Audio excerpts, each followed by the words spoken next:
All right, everyone, welcome back into another fantasy golf video. Going to be breaking down two tournaments that we have this week on the PGA Tour. The Scottish Open is going to be the one that we're going to be touching on the most, and then we'll talk about the secondary event, the ISCO Championship, a little bit at the end of the video. So as always, we're going to be touching on all the top plays and information that you need for the Scottish Open, but first we're going to start off with a quick recap from last week. Now, the John Deere Classic was basically everything that we have seen thus far this fantasy golf season, where you had the top player in the field, Ben Griffin, double bogey on 18 to really destroy what could have been a very great week. Now, it ended up being a good week, don't get me wrong, but also another tilting week as well. For the fifth straight week, one of our outright bets gave us a decent tease, looking like he could potentially win, and that was obviously Kevin Roy. The issue here is that basically all the teases that we've had over the past 5 weeks as well, or past 5 events, has been that these have been the easy clicks on the week. Kevin Roy at his odds, given how he's projected to play, was the bet that we should have been going out of our way to start our bet slips with. And the fact that he missed a 10-foot putt on 17 to then not force a playoff with his made birdie putt on 18 was a little bit tilting. But at least he didn't choke it away. Okay, that was a little bit of a balancing act there. So if you are missing what I'm referring to, it's going to be Max Graceman obviously losing last week in a playoff. That was annoying. Russell Henley making a birdie on 18 when he really didn't get anything going. The whole fourth round was also very tilting and annoying. Ends up losing by 1. And then Sam Burns obviously choking away a playoff win. And then also, he got a little bit unfortunate with the weather delay that occurred. It did seem like that event was going to be his to lose. So going well, but also extremely tilting that we haven't hit those. It's been a strange year in that regard. But yeah, it has been one of those years where the 18th hole has been kind of our enemy. And don't get me wrong, courses are kind of set up to do that, but between first round leaders, outright bets, players maybe making a double bogey, quadruple bogey on 18 to ruin, winning a GPP, outright bets. Roughly, I was looking it up and I didn't go into it too much. Roughly, probably $20,000 have been lost on that. Now, that's not to account for players like Hayden Springer making a birdie on 18 to make the cut, going on a birdie run. That's what he did last week. That ended up being pretty huge for me. Or like Kevin Roy earlier this year, who ended up making a birdie on 18 to add the first round lead. But still pretty tilting when you put it in that kind of context. All right, so now we're going to go ahead and get into the Scottish Open. I'm doing a little drone footage here from a course that I used to work on as a marketing manager. That's the job I had before this job, guys. It was a Tom Doak course design, very fun course. Just kind of want to show out the drone footage that I have for that style of course. A little bit relevant there. Somewhat similar design, but also not really at all, because the course that we're playing at this week is going to be a seaside style course. But I've never had a chance to use this drone footage, and I actually enjoyed that kind of content a decent amount. So you guys are getting to see it right now throughout this video. But yeah, I mean, pretty fun footage there. It's a pretty course. Do kind of miss the job. Love my job that I have currently right now as well, though. You guys don't really care about that, I'm sure. But yeah, good stuff there. Now, this is going to be an interesting event. We do have 8 of the top 10 players in the world playing in this event, including Scotty, including Rory, then including the hometown hero of Robert McIntyre, who obviously won this event last year. He's been someone that's been playing extremely well as well. The course is going to be called the Renaissance Club here, guys, which does have fescue greens that are also firm and fast. This is a course that does demand precision a little bit more, but with it being a seaside style course, that wind can come and pick up and really change the dynamic of what we're looking at in terms of key stats. So when we're looking at the key stats this week, I'm actually looking at seaside style course specifically in the key stats. Typically speaking, I like to leave that in just the specialist category, but we're doing it a little bit differently this week, so I did want to start with that there, guys. But yeah, there's about 3 spots open for the Open Championship as well. And we are getting a lot of DP Tour players that are definitely interesting clicks. The issue that we see with DP Tour players a bunch is just the simple fact that they are a little bit inconsistent with their play. Daniel Brown's a good example of that, a player that won recently on the DP Tour. Like we look at him, guys, he's someone that won last week, had a 27th, and then a bunch of missed cuts mixed in there as well. He already won earlier on in the year as well, but that's just how those DP Tour players typically are. It's just a little bit more hit or miss. They do play a lot more, I would say, unique courses as well. It is interesting to look at the amount of players that do have kind of local and course ties as well. So we look at the golfers that are going to be extremely likely. We have Victor Perez, Hill and Grant Forrest there. The only interesting one there, I would say, would be Victor Perez, who, form has been falling off recently, so don't necessarily love that, but does have decent course experience. Then we look at golfers that are possible. We'll go with likely. Obviously, Robert McIntyre is mixed in there as well. So just expanding the radius. It's basically a map there, guys, of how close players are in terms of maybe where they grew up, went to college, or where they're currently living. That's how I'm mapping that out to give you guys these tags. And so, yeah, McIntyre does have those local ties. We do expand it out, though. There's really those two. If we wanted to look at possible ties, we're expanding out to about 60 miles. That really opens it up a decent amount. And then we get a little bit more golfers mixed in there. Daniel Brown, again, a little bit interesting there, but there is a deep fall out there. So I'm not looking at local ties too much. Connor Smythe is someone that's interesting as well. Like, he's someone that recently won on the DP Tour. Evan Ferguson as well. Recently won on the DP Tour. Someone has ties, but that's the DP Tour there, guys. It's very hit or miss. And so I probably will be mixing in those golfers there a little bit, like 3-5%, just to catch them on that upside. But that is the issue that we do tend to see at tournaments like this on the DP Tour. Now, the nice part about this tournament specifically is that we have seen the course a decent amount, and we do tend to see a lot of the same players play at this event as well. It's actually picked up a little bit more as well since it has been, since it has become a PGA Tour event, and since they do have that secondary event that other players can play in as well. It's a very fun week. Honestly, this portion of the season, guys, given the Midwest swing where we've had multiple playoffs now, and just every single tournament thus far throughout the Midwest swing has been a close week. And obviously for me personally as well, and you guys probably, the last 5 weeks have been extremely entertaining, very heartbreaking for outright bet purposes, but also very entertaining. The Midwest swing has probably delivered the most. And so I'm pretty excited for the event that we have for the secondary event as well. But then it's just a fun week. This is probably my favorite portion of the golf season here, and we don't have any majors or signature events. That's the big thing there as well. So good stuff there. But yes, I do like this week because we do tend to see a lot of the same golfers play. Okay, so we got Tom Kim, tremendous course history. Probably not looking at him. Wyndham Clark, Xander Schauffele, then Tommy Fleetwood, Thomas Dietrich, kind of interesting.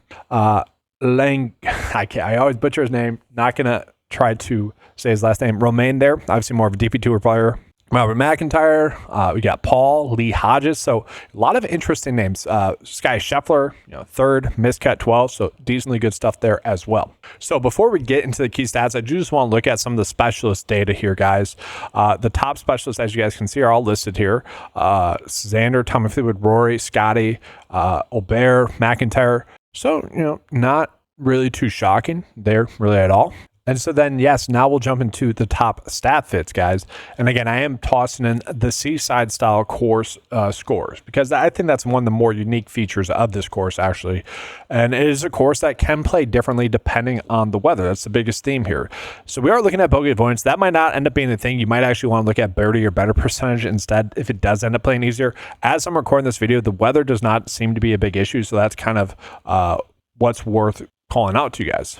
And yeah, I'll just pop it up for you guys. Yeah, looking at right now, like 15-mile-per-hour winds, maybe some rain in the forecast early on in the week, which we'll see if that ends up playing a difference there, but not really anything we are concerned about. And so looking at the top stat fits, we're looking at total driving as well for key stats. Strokes gained approach. But total driving does end up mattering the most. That's like the most significant key stat that we have this week. You could be looking at ball striking a little bit, but we do tend to see golfers that have a good drive percentage, but also good in terms of length off the tee. Those are the golfers that tend to play the best. So we do want to be looking at those golfers that are long off the tee, but also accurate. So total driving, that's the one stat that you should be looking at the most. And then probably a Seaside style coursing. You could be looking at par 5 scoring. Golfers do need to convert on those par 5s if they are going to be successful, but there's not that many with it being a par 70. So interesting there. We see all the top key stats and stat fits, guys. Nothing too shocking. A little bit shocking that Victor Hovland's popping up that much to me. But again, nothing too crazy. Nick Taylor's popping up in there. Taylor Pendrith, Kevin Yu. Interesting there in terms of a value with some of the golfers that we were looking at. And then just talking about recent form. Now, I do want to call it with recent form, we are including DP Tour players in this sample set. Okay, so you got someone like Christopher Ratan. Again, probably butchering that last name. Apologies there, guys. He has been someone that's been playing extremely well on the DP Tour. We see 4th, 46th, 17th, 2nd, 1st, 34th, and 2nd. So playing some really good golf. What we would be doing, typically speaking, is dropping them about like 11% or so to adjust for like the PGA Tour. I'm not doing that here. It does kind of naturally adjust on the 9 to 5 model regardless of that. It's kind of baked in there, just as an FYI. But that's kind of how you naturally do it for recent form purposes. But still, he's popping up, obviously playing great golf. You have Sean Norris mixed in there as well, playing some really good golf. Then Ryan Fox. Ryan Fox has 2 wins recently. Sky Scheffler, 3 wins recently. Harry Hall has been playing some great golf, obviously. He's interesting. He kind of falls into the same category as like someone like Ben Griffin, where Ben Griffin, I honestly thought he made a scheduling mistake. At the same time with Ben Griffin, I kind of get it. Okay, like you're playing some really good golf, probably the best golf that you ever play in your career. Might as well keep playing in those events and really stacking up FedEx Cup points, which will then help your career out throughout the whole season and for obviously 3 seasons from now. If you can stack on wins, that's going to be huge. So I kind of get that from Ben Griffin, but I personally thought that had he not played at the John Deere Classic, I wouldn't say he'd be a lock to make the Ryder Cup team, but had he just not played in that event, I think it'd be very tough to pass up on him. Given the fact they just missed a cut at the event, now he's kind of on the edge of that. Now you can have a logical reason to not play him. That's how I feel about Harry Hall as well. Harry Hall's been playing some great golf. Considering the golf that he's playing right now, if he has another good week this week, he basically should be a lock for the Ryder Cup. And I know some people are saying that's crazy. The whole point of golf and fantasy golf is you chase the golfers that are in good recent form. And Harry Hall is a golfer that obviously in this field, 4th best form in the field. Now, the flip side of that, as always, is players can get hot at any time. It's just what separates the great golfers from just the good golfers. The great golfers continue to play great, whereas the good golfers will just have stretches like this. So very interesting to see, but he is going to be someone I think we find ourselves looking at.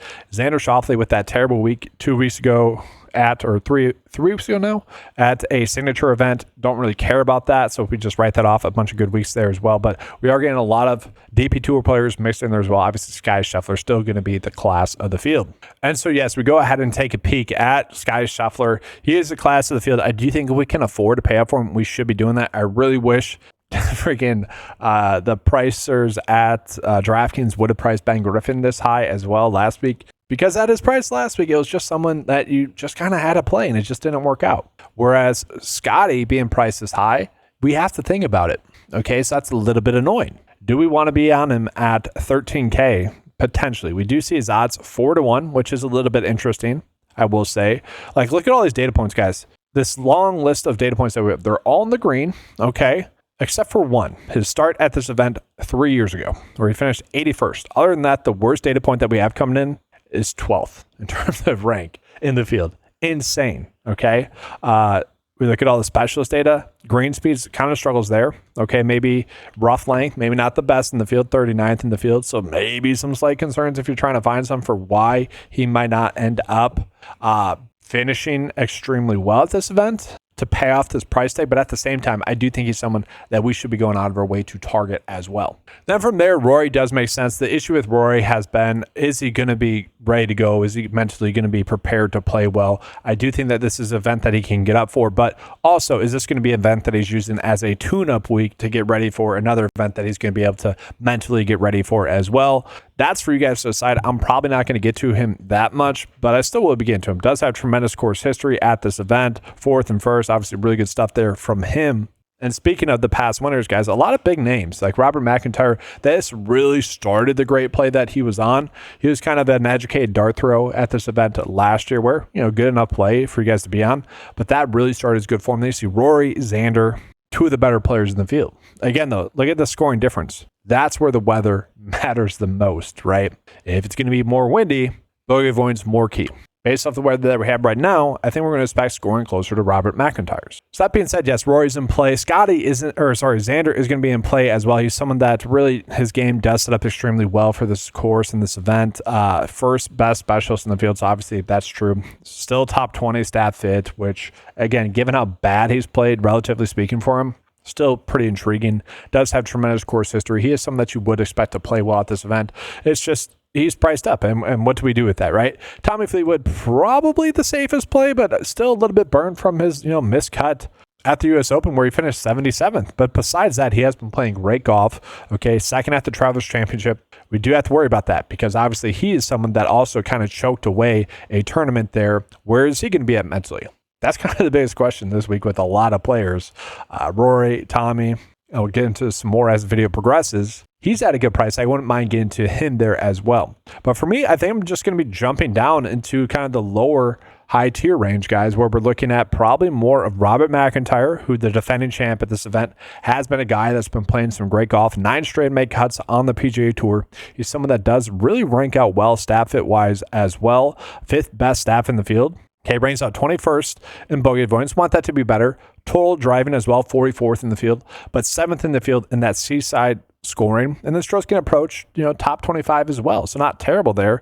6th best specialist in the field. Overall ranks out 4th in the 9-to-5 model, 5th overall in the model. If you wanted to bet on him, you can get him at 33-1 there on FanDuel. So really not a terrible play there for Robert McIntyre. And then the golfer that's in the 2nd best form in the field is going to be Sam Burns. Sam Burns obviously playing great golf. That did continue at the Travelers Championship where he ended up finishing 17th. So 2nd best form in the field. Does have course experience at this event, guys. 0 missed cuts. Not the best stat fit. That's going to be the concern. He's been a golfer that has been a great stat fit for us for most of the events, which made him an easier click. Now at this event, not exactly the best stat fit. 11th best specialist, though, in the field. I don't know if I'd necessarily see him winning, but 41, okay odds with him. But for DFS purposes, he is someone I think we can trust to make the cut. And with that, we could end up on him more as a shoulder shrug play. So now we're going to jump into the mid-tier. The mid-tier is okay. I think Matt Fitzpatrick is going to be a fine click. If you look at his form, it has been getting better and better each week, which is huge for him. He has kind of had a fall off with his career, but it has been playing better recently, right? So 23rd, 8th, 31st, 38th, 17th, and 8th at the Rocket Mortgage Classic. Okay, not going to be the best specialist, not going to be the best staff fit because, again, for the full season, hasn't been playing really well, but he has made 3 out of 4 cuts at this event. Okay, 2 top 10 finishes mixed in there as well. So not terrible there with Matt Fitzpatrick. We jumped down a little bit, and one of my core plays is actually going to be Ryan Fox. So we take a peek at Ryan Fox, guys. The form has been pretty tremendous. Okay, so 17th, 19th, 1st, 20th, 28th, and 1st if we go back 6 starts. So 2 wins over his past 6 starts is obviously pretty darn phenomenal. And the question becomes, can we see him winning? We'll talk about that in just a second. But course history, very good. 4 straight made cuts, top 12 finish mixed in there as well. He's a top 15 stat fit. And overall, I do think we can project him to get around a top 20 finish. So to me, that bodes really well for Ryan Fox, who on paper is a very, very good play. You get him at 60-1 outright wise. Again, I'm toying with that idea. I don't know if I necessarily see him winning 3 times on the PGA Tour. That would be pretty darn crazy. And he's the 62nd best specialist in the field. So don't necessarily love that. But form has been tremendous, guys. 6th in the field. Now, if we go back further, like 15 events, only 50th in the field or 59th in the field. So don't necessarily love that. But obviously, more recently, 6th in the field there. Overall, just a good play at a good price tag there. And that's more of why I'm treating him as a core play, where he gives me a strong likelihood to make the cut, but also to give us a top finish. Now, I will call up, if you look at his odds to make the cut, they're only giving him about a 66% likelihood to make the cut per Vegas odds, whereas over his past 20 starts, about an 85% make cut rate. And again, he's someone that should be able to make the cut. So I'm saying that I think that number is a little bit higher in terms of his made cut likelihood. Now, from there, I did mention Harry Hall is kind of an interesting click. He does have a higher made cut likelihood per Vegas, 67%. Does rank out extremely well. Does have course experience, not a bad stat fit as well, top 10 in the field, and the form has been tremendous for him there as well. 11 straight made cuts for him with a lot of top finishes. And so I do think we can make a pretty safe, fair, and balanced build. He'd be someone you can get in there. And then as well, Harris English has been a golfer that's made 10 straight cuts now and went 2 for 2 in terms of made cuts at this event and at this course as well, finishing 34th at this event last year and then finishing top 40 at this event 3 years ago. Recent form has been kind of hit or miss, kind of Patrick Cantlay-esque, if you will, which obviously we don't necessarily love. If you've been following this fantasy golf season, you know that Patrick Cantlay has been 1 week on, 1 week off. Harris English, we said as well. So 4th at the Travelers, then 59th, 12th, then 53rd, 2nd, a little outlier here, 11th at the Truist, and then 66th at the RBC Heritage. little bit concerning. But the thing with a lot of these golfers, the bigger name golfers that we're seeing in the field, is we haven't seen them since the Travelers Championship, since the signature event. And so with that, we do worry maybe a little bit about form. But like for someone like Harris English, where maybe that is part of the narrative there, where maybe he just needed the time off. But the flip side of that would be maybe he needs a tune-up event to get ready for the next event. I could buy into that narrative a little bit, but overall, Harris English looking like a good, cheap play. Now, guys, from there, we get into some very interesting clicks. Like Taylor Pendrith, had he had course history here over the past 4 years, will be much more intriguing. 6 straight made cuts for him. He ranks top 25 or better in all the key metrics that we're looking at. He is a very solid play on paper. Max Gracerman as well does have course experience. Top 20 or better in all the key metrics that we're looking at, except for stat fit. That is a slight concern, but you would expect him to make the cut.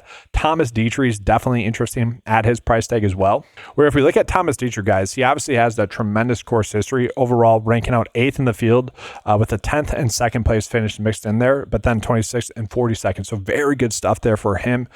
Recently playing well. 63rd at the Travelers, which that's not necessarily that good at a signature event, but not terrible. 23rd, 18th, and 39th, still not terrible. Okay, so overall, I wish he was a little bit cheaper. I think we are getting better plays a little bit lower on, but overall, just a decent click at that price tag. Okay, from there, though, we're going to get into another core play for me. That's going to be Nick Taylor. So Nick Taylor, guys, you can get him at 90 to 1, 100 to 1 on FanDuel as well. Very good odds from overall. We look at the recent form, 17th, 23rd, 13th, and 4th. Now, he does have course experience as well, 57th, 19th, and 49th. He is a top 10 stat fit in the field, ranking 13th in bogey avoidance, only top 60 in total driving and Seaside's course scoring, so don't necessarily love that, but he is top 10 in the field in strokes gained approach. Okay, his form has been tremendous. Obviously, he already won on the PGA Tour earlier on this year as well, so we like that there with him. The question that I have for you guys is there a theme developing here on the PGA Tour where we have seen a lot of multiple winners on the PGA Tour, and we could toss in the DP Tour into that mix as well with, something like Daniel Brown. You guys get what I'm getting at there, right? We got a golfer that's a good stat fit, has played his course well, pretty solid form. Could Nick Taylor be in the mix to be a golfer that wins twice on the PGA Tour? Following Brian Campbell and Ryan Fox lead. Maybe. I could see it. It wouldn't be too shocking. Could see it. Now, from there, we'll call it very interesting here for Denny McCarthy, where he is someone that should be able to make the cut. He's made 21 straight cuts now on the PGA Tour, has a 60% likelihood to make the cut, but his start at this event last year is discouraging, guys. Basically finished dead last in the field, so don't necessarily love that there from him. And then with that, we're going to go ahead and get into another core play. That's going to be Lee Hodges, which is a little bit shocking. I'm actually shocked at his odds as well, because he is a tremendous stat fit, especially in terms of the key stats that we're looking at, minus Seaside style scoring. Okay, so he ranks 123rd in the field there. That's a concern. But he ranks out 4th in bogey avoidance, 6th in total driving, and then he ranks out 9th in strokes gained approach. So overall, a good stat fit. So basically, guys, if it does not get windy, he's someone that probably does become more intriguing. Okay, course history-wise, 46th and 12th at this event, so very good stuff there as well. Form has been solid as well. 21st last week, 34th at the Rocket Mortgage, 9th at the RBC Canadian Open, 53rd at the Charles Schwab Challenge, and then the form does fall off a little bit there. So overall, you're probably playing him just to make the cut, but I could potentially toy around with him at those 125 to 1 odds that we were getting actually on Bet Online. You can actually get him at 135 to 1. Is that likely to happen? Definitely not. Okay, I'm actually curious. Let's go ahead and pull up which golfers are considered good outright bets and whatnot. So let's just take a peek at the data tags here. Which golfers are going to be considered good outright bets? We have a pretty long list of good outright bets, which is interesting here. Okay. Then let's take a peek at possible outright bets. So golfers that, don't necessarily check all the boxes in terms of being a good outright bet, but also not terrible. Okay. So we do see Ryan Fox mixed in there. I want to see if Lee Hodges is considered a long shot bet, though. He is not. So, all right, probably not getting to him to win, but to make the cut or something like that, I think that could end up being a pretty good bet for us. Which that actually brings me to a little update that I made to the website, guys. It is still kind of a work in progress here with this update. You can pull up kind of their profile. I am having a little bit of an issue with this where it's popping up into the wrong section of the page, but I'm pretty excited for this. So you guys could favorite a bet that you like. They'll default them to the top of the page. We can sort by their top 5, top 10, top 20, and make cut odds. And then we can scroll to the next player as well. But again, guys, it is still a little bit of a work in progress here. But I'm pretty excited about getting this out to you guys. The information's all there. This table portion, the tool portion of it does work as it should. It's just the pop-up that I'm trying to figure out. But you guys can see we got all the odds here, so it's going to highlight which odds are going to be the best odds there for you guys, and maybe where you want to be placing that bet. If you're looking for an outright bet, you can sort it by bet types, okay? We can sort it by tee time. We can sort it by bet tags. So obviously already did the outright bets there, guys, where it's going to highlight all the top outright bets, and we can see where we're going to be placing our bets there. But what I want to show you guys is going to be this. Good bets. Okay, these are bets where per the 9 to 5 data we are getting an edge on. Okay, so last week the best bet that we have was actually Kevin Roy to top 20, which was a good bet. And so looking at it, maybe you actually think Tommy Fleetwood is someone you want to bet on to top 5. What you could do is bet on him on FanDuel or DraftKings at 5-1 odds. We see his average odds is giving him about 17.4% likely to do that. The 9 to 5 odds liking him much more, about 28%. If you look at his percent over the past 20% as well, 30%. So that's baked in there a little bit there as well. A decent edge that you are gaining by doing that bet. Now, you don't want to go crazy with it. It's for you guys to figure out like which bets you like the most, but it's going to highlight per the data where we are gaining our best edges. For me personally, I'm probably going to use it more for things like top 20 bets, where if we sort it by the edge, we can potentially get some more long shot top 20 golfers there as well. I will say, though, this week, with it being DP Tour players, we probably don't want to necessarily go as crazy with that with some of the DP Tour players. At the same time, they're more random, so it doesn't really take much. If you hit one of them to top 20, that's not too crazy. So interesting there. But I did want to call that out to you guys. It is going to be more mobile friendly. That was the whole point of kind of updating that, more mobile friendly, but also, again, still a work in progress, working on that pop-up a little bit more. It actually works a little bit better on mobile devices rather than on desktop, but again, it's there. And one last thing, if the light mode was hurting your eyes there a little bit, you guys can use the dark mode, which is obviously fun there as well. Now we go ahead and just jump back into some of the low tier plays. Matthew Jordan is interesting, guys. Has pretty good course history at a cheap price tag. Okay-ish form. You know, I'm fine with that. Ryan Gerard's interesting. Gary Woodland's somewhat interesting there as well. But I do want to go ahead and get into, I should probably learn his name because I'm making him a core play. And that's Christopher Raytan is how I'm calling him. Okay, so the form has been tremendous, guys. Okay, so 4th last week at the BMW International Open, 46th at the Italian Open, 17th at the KLM Open, 2nd at the Austrian Alpine Open, 1st at the Saudi Open, 2nd at another tournament as well. So just on the DP Tour, guys, he has been raking. He has been playing extremely good golf. Okay, we don't have a lot of like key stat data on him, like really at all. But overall, based off the data that we have coming in, which is a lot of just strokes gain total data from the DP Tour, 60th in the field. Specialist data, which again, not the most complete, not good there. That's just because we don't always have that data for the DP Tour. But I will say, for a golfer that, you know, just concerned, if you want to slightly adjust it for DP Tour short, would still probably be top 20 in the field in recent form. When we don't do that, 3rd in the field. Okay. So again, more accurately, top 20. Okay. Still, the fact that he's 200-1 is definitely interesting there. Okay. Now, he's not like a young golfer that's getting hot, you know, that you might want to jump on outright wise because of that, like a golfer that's ascending in his career. This is probably the peak of his career, but not crazy. I don't think it's crazy playing great golf, guys. Again, just interesting there. I could see justifying that. And we have seen that happen a lot this year, some long shot bets. So not terrible there. And then from there, we do have some other interesting clicks as well. We got another player from the DP Tour that has been playing some pretty good golf, does have course experience, not good course experience. We got Anton Rosner as well, 12 straight make cuts on the PGA Tour, 3 out of 4 make cuts at this event. Andrew Putnam is someone that had he not withdrawn, which I haven't even gotten into that, guys. So it was a good week last week with Andrew Putnam freaking withdrawing. Okay, I had a lot of lineups that were 5 out of 6 with Andrew Putnam withdrawing. Had you just tacked on his round 1 scoring to his round 2 scoring, it even is a much better week for me as well. I totally forgot about that. And that's been another thing that's been happening a lot too. A lot of players withdrawing in the middle of the round, like Victor Hovland. I know there was another big name golfer that withdrew a few weeks ago as well. There's just been a ton of withdrawals this year. I don't know what the reasoning is for that, actually, all these withdrawals, because it does seem to be happening a lot more mid-tournament. And again, that just goes to us needing injury reports. I don't understand it.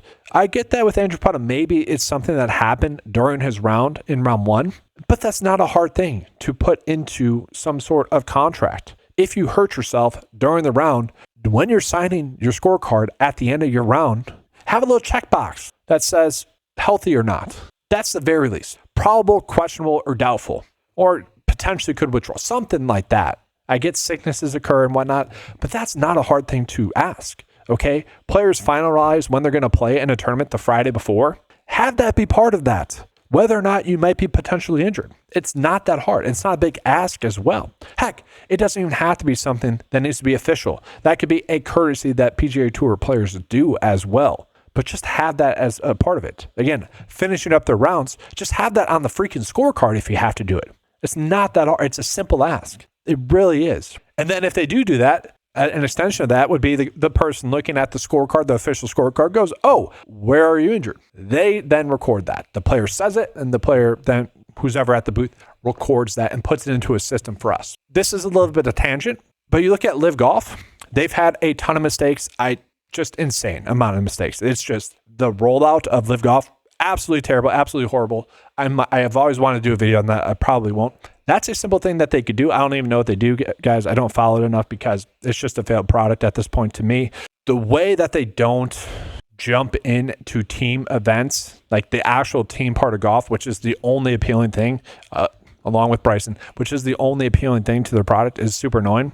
But if they just did something like this, better, if they are doing it. Again, I don't know if they're doing it. I don't follow it. I don't care because it's been terrible. It's been a terrible rollout. Remember, you look at TGL, you look at Live, there's a good way to roll some. There's a good way to do something. There's a bad way to do something. I think that's the best lesson that we can get from TGL and Live. Why is TGL so supported? Because they did things the right way. Okay, you look at Live. Why is it so disliked in the United States? Well, it's because they did it the wrong way. And again, I could get further into that, but it's just in 2025 where getting that information out is so easy. And the fact that it's so easy to record that information, it almost is unacceptable. And I do hope that who's ever taken place of Jay Monahan takes that seriously, because that's something that's needed on the PGA Tour. And I don't use the word needed lightly. It just is. It increases the fan experience. It really does. Think about that. Think about how much more content people like I would have. And you guys know, I don't like doing this fluff stuff, but it has been bothering me. I don't like to give out content. I like to just give you guys the information. I like to give you guys out the data. That's what I like to do. But think about how much more talking points people would have based off of that. And that's just one little thing that they can do.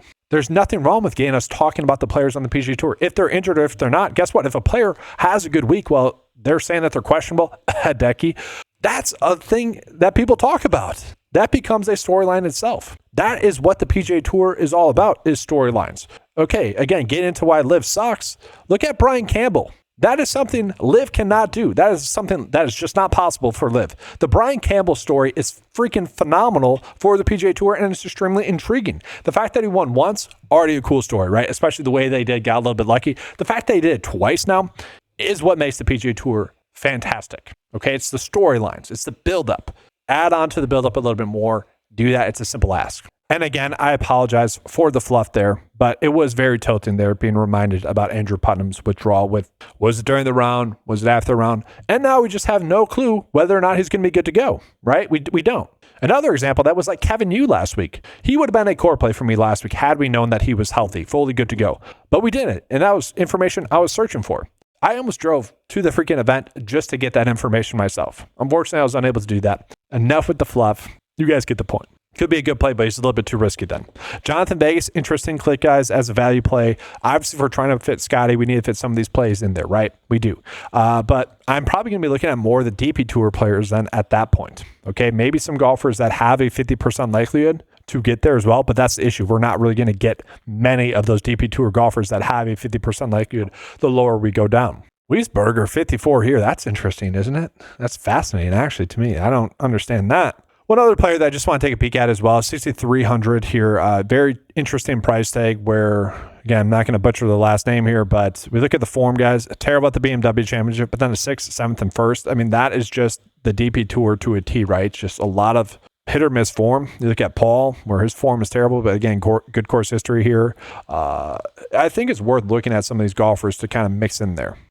So now getting into the first look build portion of this video, guys, we're going to go ahead and put those 4 core plays into this. Okay, so if we do that, we have a ton of salary left over, which is honestly kind of the point of having those 4 players specifically be the core plays, but they also do present a lot of confidence to give us an upside finish, but also safety. Okay, obviously, Scotty would be considered a core play. I would probably toss in maybe Xander. The data actually has Xander as the only core play because Scotty did miss the cut at this event 3 years ago. Okay. But I do really like the idea of going more balanced, like Corey Connors, Sam Burns right there. Very interesting. Victor Hovland has obviously been playing some great golf. You would expect him to play good golf still here. Tommy Fleetwood, we could easily get in there. I mean, we have 10K left over. Could play Colin Morikawa there. I don't hate that. Bear's interesting as well. The issue that we're going to have here is if you are not paying up for Scotty this week, there is a lot of different paths that you can go with to have a good and safe build. So maybe we don't even want to get to Christopher, even though he is, again, like a core play in the sense that I do think it provides us decent amount of upside, and given the form that he is in, I'm okay getting there, especially if that increases our likelihood to get another golfer that's going to finish top 5 or so. But like we could easily then toss in maybe something like Sam Burns into this build and then maybe get to like Max Grayson. Like this is a very solid build on paper as well. That's kind of the issue this week. It's a little bit like last week where I'm kind of excited for all the lineups that we can build both for cash and GPP purposes. Again, this little swing that we've been in, the Midwest swing, if you will, I know this is a different event, but the secondary event that we have, the alternate event that we have is also, right, it's in Kentucky, right? Pretty sure. We're going to get into that in just a second. Yes, it is. It is in Kentucky, Louisville, Kentucky. I guess that'd technically be Southern, I guess, if it's not in the northern part. Wait, no, it is. It is. So whatever, you guys get the point. Very fun portion of the season thus far. So guys, just taking a peek at the 9 to 5 custom model to kind of give you guys what that is showing us as, potential good lines to get to. Just going by model rank again, going to click run here. And what I find interesting here is that we're getting a mix of Scotty and Rory as like the optimal players to be going in on the most. And as I'm looking at this, I kind of want to, I think I want to flip this so that it's based off of the salary at least. Player 1, top, whatever. Player 1 would be Scotty, and then whichever, based off of their salary, right? Whatever. But Scotty's in there. We got Taylor Moore mixing their Max Grayson, Jake Knapp's okay. Harris Singlestat's okay, whatever. I want to take a peek at the 6 for 6% if you guys want to do it based off of that. Rory, Max Grayson, Matt Wallace is okay. Matt Fitzpatrick, I like. Kevin Yu, got her up, whatever. Let's just take a peek at kind of what the exposures are then as well, just doing it based off of this. And this will adjust more as the week progresses because part of the tool is based off of ownerships, projected ownerships in the industry, guys. So this will adjust as the week progresses, but it is trying to attempt to do much more of a fair and balanced approach. I'm going to be honest, let's just redo this. So let's do like 15% of Rory. We definitely don't need to get to that much of Rory at 30%. And same thing with Denny's okay. We'll do 20% there. Ryan Gerard, 15. Okay, whatever. I know we don't need to do that too much, but let's just take a peek at what that does. No, sorry. I still had some of the min projections from last week or from several week tournaments. So now it's better. Now it's working better. So it goes Xander, Tommy, Hovland, McIntyre, Hall. Okay, that makes so much more sense here, guys. So let's take a peek at kind of what the lineups are a little bit more so here. So 6 for 6% and sort by that. Still about the same, but more random. Let's see here. In terms of projected lineup, fantasy score, Victor Perez, Tommy Fleetwood, Sam Stevens, Robert McIntyre, Max Grayson, and Aaron Rai. I actually really like this build right here. 6%, 6 for 6%, about 7%, so not terrible there as well. And so we're just going to then take a peek at the lineup builder here, see what that's kind of telling us to do here as well. We'll zoom in here. So somewhat similar. Scotty, Siwoo Kim, Sam Stevens, Jake Knapp. So it really likes getting into more of the bounce. Sam Stevens, Jake Knapp, Lee Hodges, Bud Cauley. There a decent amount. Kevin Yu we see mixed in there as well. So interesting there in terms of kind of what we're seeing there. This one's prioritizing more of Scotty, whereas the other one was prioritizing more of Rory, Fleetwood, Xander, a little bit more so. But interesting there. And that kind of goes to, again, the lineup approach for this week. It's either Scotty and getting some of those decent 7K plays in there with him, or it's going more of a fair and balanced approach and building some really good plays on paper and hoping that Scotty doesn't win. Now, guys, that's going to do it for the Scottish Open portion of this video. We are going to go ahead and touch on the secondary event that we had, the ISCO Championship. ISCO? Is that what it is? Championship. Great branding by them, obviously there. I should probably look that up before the video, but another pretty fun event that we have. Now, the interesting thing here is that this is going to be a tournament that we haven't seen the course for on the PGA Tour. It's a new course. The tough part is that I'm kind of looking through what we'd want to be looking at for comp courses, comparable courses, and they're all the courses that we have seen recently, which does skew the data a little bit here. So the Rocket Mortgage, that course, the John Deere Classic, that course, Okay, so TPC Deer Run. Those are two of the best comp courses that we have. The third one would actually be the Travelers Championship. The issue that we have is that none of the freaking players played in that event that are playing in this event because they weren't good enough. And then actually another pretty good comp course is going to be the course that they had typically played at for this tournament last year. So we're going to be looking at that there as well. And so for those that might not be familiar, all you have to do for these weeks where we have two events is click on the PGA 2 tab, and that'll populate this for you. Okay, so right now I just salary set at $7K for every single player. We're just going to look at the 9 to 5 rank here. So yes, Kevin Roy is going to be the top player in the field, guys. Has tremendous comp course history, as we would expect, 3rd and 8th. If we look at his form, it's been trending in the right direction. So if he gets better again, he's going to win. He's been right there knocking on the door. We've seen him have the first round lead. We've seen him be in contention. And man, honestly, on Saturday, it really felt like he was going to win. It did. And then he had a terrible back 9. I'm sure he kind of felt like he let that one go away. And so I am a little bit concerned that might be hindering him mentally. But great staff fit, best staff in the field, does have tremendous comp course history, 6th best form in the field, just playing great golf, guys. Okay, love him as a play. Bill Hosler's interesting, okay, good comp course history, not the best staff in the field, okay, but 5 straight make cuts for him. That bodes well for him. Look at Emiliano Grillo, obviously lost in the playoff last week, unfortunate for him. 6 straight make cuts, though. You know, a player that should play well at this event. Mark Hubbard's also very interesting here as well. He's someone that we would expect to play well at this event. Oh, worth calling out, guys, that because we didn't have the Travelers Championship, I did toss in the Wyndham Championship as a comparable event course for that. It's okay, just for what it's worth. Hayden Springer, 5 straight make cuts, mentioned that he made the cut on the number, got very lucky-ish. He really came through over the last few holes on Friday, but he's someone I think we'd be looking at really good stat fit there as well. These are all players I'd be wanting to get on outright-wise, I think. I mentioned Quade Cummings has been someone that's been catching my eye a decent amount thus far this year. He's someone I think we could potentially tease the idea of getting on outright-wise as well. Now, I should mention the course that they're playing at is more of a Parkland-style course, which, again, fits the mold of why we're looking at some of those more Midwest-style courses. It's a par 70, shorter track, about 7,000 yards as well. It's a shorter length, has bank greens, 6 holes with water hazards. So, very similar to some of the courses I just mentioned to you guys. So that's why we're looking at those comp courses. So I do just want to take a quick peek at the DraftKings odds here as well. Now, this is something that, because it's an alternate event, we don't have all the tools polished out for this just yet. That is something that I probably won't get to this year, unfortunately, for this season. Maybe. But that is something I definitely want to do. Definitely for next season, want to get that included in there, like DP Tour, like all that stuff, hopefully, eventually. But again, don't want to promise that for this year. But just looking at DraftKings, guys, like Kevin Roy would obviously be a strong first click there. 16-1, 18-1 now. Wow. His odds have went up since I first looked. That's great value there. Like obviously playing great golf, best player in the field. Be a fine click. Grillo, you do worry about him mentally, coming in off of that playoff loss. Will he be good to go? Don't know if I want to get there. Thorbenson, I think I'd be fine with there as well. He's fine. Hoy's interesting. Whaley's interesting. But obviously, Mark Hubbard and Bo Hosler, given how they're valued right now in DraftKings compared to how the 9 to 5 data is valuing them, those are some pretty darn interesting clicks there as well. I mentioned Quade Cummings. He's interesting at 45-1, guys. Okay, he is. He's been playing good enough golf recently, not terrible. And then Hayden Springer as well, 55-1. I think I'm comfortable with those. Those would kind of be my first clicks as it currently sits right now. Could get to Vince Whaley. Cameron Champ's been playing some better golf as well. Given the style, of course, I don't necessarily see Cameron Champ playing well.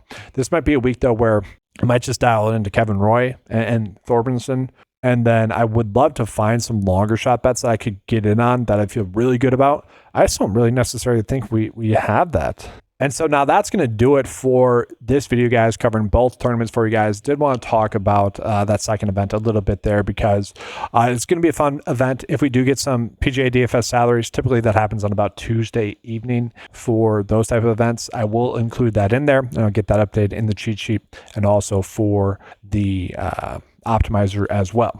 But that's going to do it for this video, guys. Make sure to give a like, subscribe to the channel if you guys have not done so before. Sorry for the longer video. Kind of a fun video, though, I thought. Hopefully, you guys enjoyed it. If you did, obviously give a like and subscribe. If you guys would like access to any of the tools that you saw in this video, head on over to 9to5sports.com. Get access to all the tools available on the website for a low monthly cost of $10 a month. It's the best value out there, guys. Take advantage of that. I priced it that way for you guys. Thank you for watching. Good luck with all your bets and DFS lineups this week. And as always, let's keep cashing.